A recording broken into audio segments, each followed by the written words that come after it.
Análisis de la naranja mecánica aplicando geometría y trigonometría en la composición de la fotografía.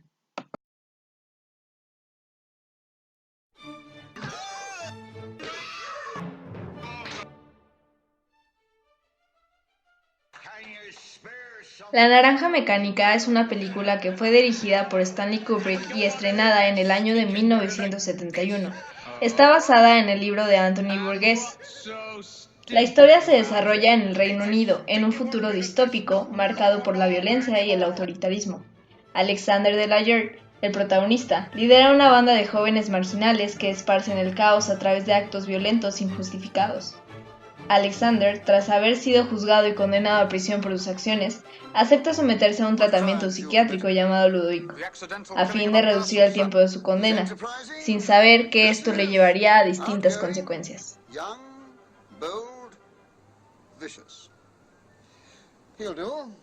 Stanley Kubrick, director de esta película, fue y es un afamado guionista, productor, fotógrafo y director estadounidense.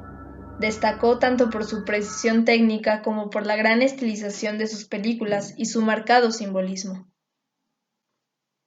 Kubrick dotó sus planos de una poderosa expresividad y belleza, por medio de recursos bien medidos como el plano de gran angular, zoom out, la cámara subjetiva, montaje acelerado y la búsqueda de encuadres perfectos, así como el punto de fuga central, pues la composición centrada es una característica inconfundible en las películas de Kubrick.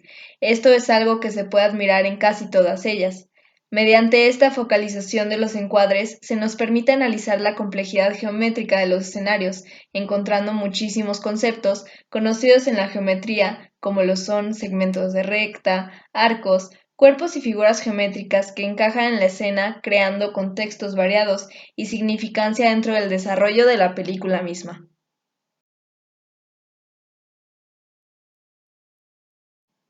Hay algunos conceptos que son necesarios de conocer para poder comprender el desenvolvimiento del video más adelante, pues nos hablan de la composición y adecuación de la fotografía en planos de cine. Uno de ellos son las líneas de guía, que lo que buscan es jugar con la profundidad de campo y la composición del encuadre. Estas pueden encontrarse horizontal, verticalmente o de otras maneras. Más adelante veremos cómo. Estas lo que hacen es dirigir el punto de fuga y la mirada del espectador. La regla de tercios divide la imagen en tres tercios iguales, horizontales y verticales, lo cual hace que los puntos de intersección, o bien llamados secantes, sean la sección de la pantalla que reciben una mayor atención del espectador. Por otro lado, la simetría dinámica funciona trazando las líneas de manera distinta, pues se trazan diagonalmente de esquina a esquina opuesta del encuadre, y éstas se cortan de forma perpendicular con las esquinas adyacentes, y los puntos de intersección son muy parecidos a la regla de los tercios, sin embargo, las líneas son muy dinámicas. Y bien, una vez explicados estos elementos en lenguaje de fotografía, iniciemos el análisis de la película dentro de conceptos de geometría y trigonometría.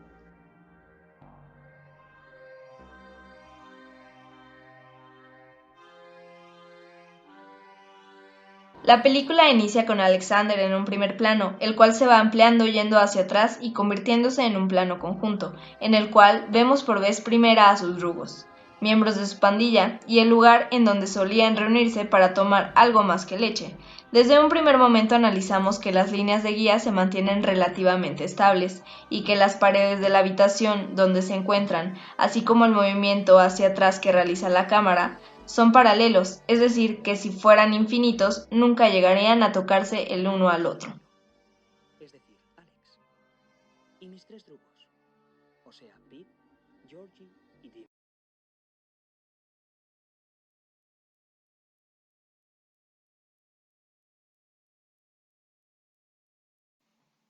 En los minutos siguientes de la película observamos a la pandilla paseando y violentando personas y objetos en algún lugar del Reino Unido, que está en las coordenadas longitud oeste 2 grados 0 minutos 00 segundos y latitud norte 54 grados 0 minutos 00 segundos. Y bueno, sabemos determinar estas medidas gracias al sistema sexagesimal, que nos dice que 1 grado equivale a 60 minutos es lo mismo que 3600 segundos, o lo que es igual, un minuto equivale a 60 segundos. Por lo que si ahora fueran las 11:40 con 17 segundos, sabríamos que la apertura menor de las manecillas formarían un ángulo de 108.941 grados, aproximadamente, lo cual averiguamos gracias a la relación que el sistema sexagesimal nos permite saber. Hablando de ángulos, aquellos que observamos en la escena en la que Alexander vuelve a casa y frente a nosotros se cruza un poste con lo que parecen ser cables, los cuales hacen triángulos, vemos un ángulo recto formado por el piso y el poste. Después vemos un triángulo construido del cual podemos dar por hecho que la suma de sus ángulos internos es de 180 y de los externos 360 grados. Esto debido a los teoremas 1 y 2 de triángulos, respectivamente. Al cabo de 1 hora y 6 minutos de la película, vemos a Alexander estar en una oficina acompañado de un oficial y un hombre de mayor rango, dentro de la cárcel, donde están hablando acerca de la aprobación o reprobación de la participación de Alexander en el tratamiento Ludovico. Aquí mismo hay un plano entero y se aplica una simetría dinámica, en la cual podemos ver 8 triángulos distintos, y en los cuales podríamos averiguar las medidas de los ángulos y averiguar si son congruentes, para así no afectar al plano y obtener armonía en la composición del encuadre. Para saberlo, es necesario conocer definiciones como las siguientes. Decimos que un ángulo es agudo cuando es menor a 90 grados, recto cuando mide 90 grados y obtuso cuando es mayor a 90 grados. Por otro lado, decimos que es un ángulo convexo cuando es menor a 180 grados, llano si es igual a 180 grados, cóncavo si es mayor a 180 grados y completo y o perigonal cuando es igual a 360 grados. Y bien, del mismo modo que tenemos nombres para ángulos que son únicos, también los tenemos para ángulos que se complementan, y o que son la sumatoria de los mismos. En este caso, los ángulos suplementarios son los que sumados dan 180 grados. Los ángulos complementarios son aquellos que, al hacer la sumatoria de los mismos, dan un resultado de 90 grados. Y los ángulos conjugados son aquellos que es la suma del interior y el exterior, por tanto, tienen que dar 360 grados. Así como unos momentos atrás hablamos de los teoremas 1 y 2 de los triángulos, es importante conocer aquellos que van después. En el teorema número 4, por ejemplo, dice que en todo triángulo la longitud del segmento que une los puntos medios de dos lados en paralelo es igual a un medio de la longitud del lado restante. El teorema número 5 dice que la suma de dos lados cualesquiera de un triángulo es mayor que el lado restante, mientras que su diferencia es menor.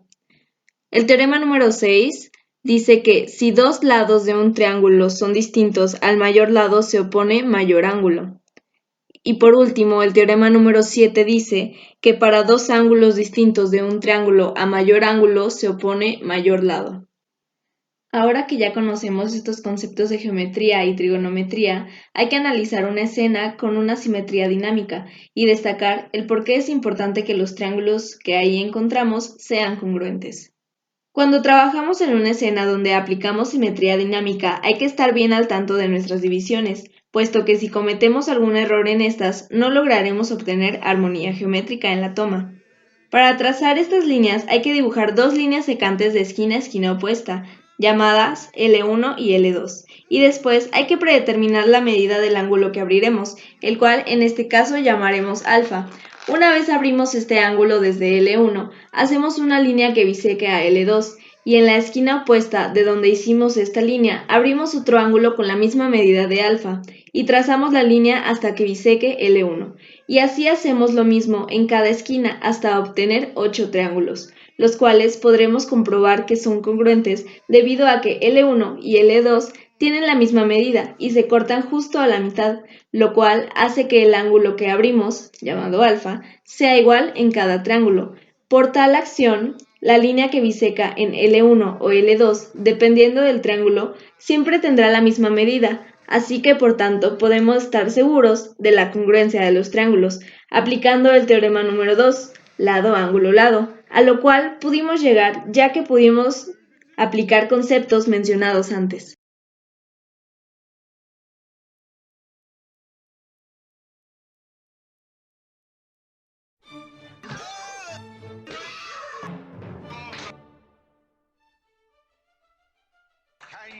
Y aquí termina el análisis de la composición de la fotografía aplicando geometría y trigonometría en la película La Naranja Mecánica. Espero hayas aprendido algo de esto y hasta luego. It's a stinky world because there's no law and order anymore.